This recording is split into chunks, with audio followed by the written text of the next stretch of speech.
Neymar ফিরেছেন আর তার পায়ের জাদুতে আবারও মুগ্ধ পুরো ফুটবল বিশ্ব। স্কটল্যান্ডের বিপক্ষে অবশেষে মাঠে নামলেন ব্রাজিলের এই মহাতারকা। দীর্ঘদিন পর তাকে আবার ব্রাজিলের জার্সিতে মাঠে দেখে উচ্ছ্বসিত হয়ে ওঠেন লাখো ভক্ত। শুধু মাঠে নামাই নয়, বল পায়ে পেয়েই তিনি দেখাতে শুরু করেন সেই চেনা জাদু।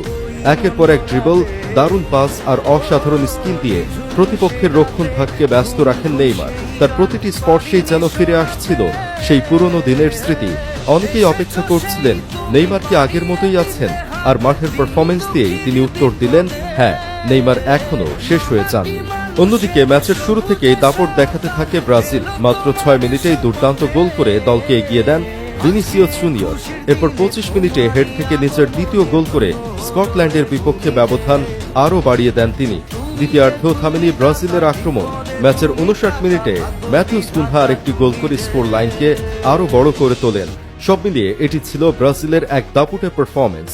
নেইমারের প্রত্যাবর্তন, ভিনিসিয়াসের দুর্দান্ত গোল এবং পুরো দলের আক্রমণাত্মক ফুটবল যেন বিশ্ববাসীকে নতুন করে বার্তা দিল ব্রাজিল ফিরে এসেছে, আর তারা আবারও বিশ্বকাপের অন্যতম বড় দাবিদার। নেইমারের জাদু আর ব্রাজিলের এই দুর্দান্ত ফুটবল দেখে মুগ্ধ এখন পুরো ফুটবল বিশ্ব।